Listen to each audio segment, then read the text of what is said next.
Dolphins, I think, are another interesting team. 4th highest cap space, projected cap space for 2022.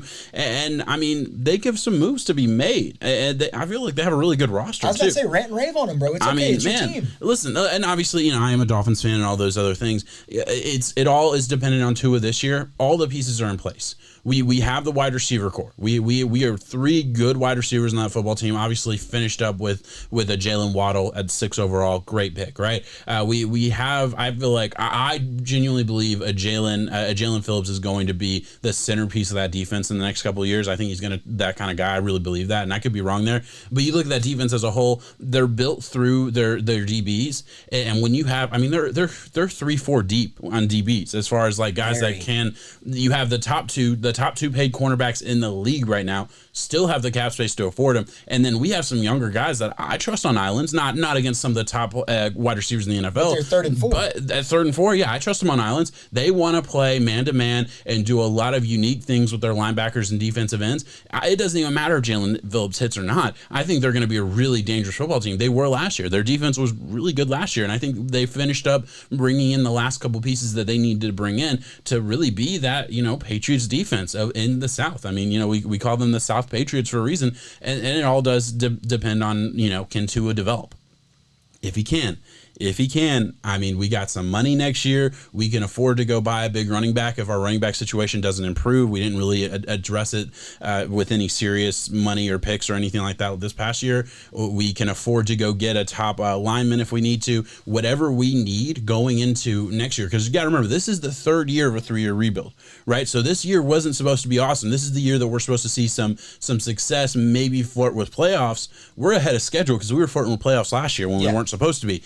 It's really supposed to be the 2020 season where we're supposed to be competitive and really good. That was always the plan the whole time from, going back a couple years ago when we were doing the rebuild and we were terrible. So we're on schedule. We're actually ahead of schedule. And I mean, we have a lot of moves that can be made. Pay anybody that we need to pay that's on the roster, whatever we need to do. We're going to be able to, if Tua hits and Tua is awesome, we're going to be able to afford him and still have a roster around him to be good. Yeah, I'm excited. I mean, and this is what happens when you have a lot of young early picks. Like you get a lot of picks in the draft and you hit on them or they do well. That's what happens. You start to look pretty good cap space wise. Yeah, exactly, because you have them under that budget deal for the time that you do. It was 4 years. I dedicate this season outside in looking from, not being a Dolphins fan, of course, seeing it as, yes, this is the year for Tua. I think no matter what happens, I do not pull the plug on him. I let him go out there for better or 17 worse. Games. Let's see it. 17 games, and we see it. We see the good, the bad, the ugly. Mm-hmm. We see the bad. I want to see how he handles the bad. Can he turn the bad into good? Can he turn the ugly 2 weeks in a row and bounce back from that? Any of those things, because it just so happens that the teams at 3 and 5 are the Bengals and Chargers, who it looks like they have hit with their quarterbacks. I'm not saying anything. Hey, no, you're not. You're not wrong. They have hit though. You're not wrong. You need to see what he is. What or do what we he have? Isn't. Yeah. For better or worse, so you can, because you're primed right now for this spot. Let's say all this Deshaun stuff clears. Let's just say it does.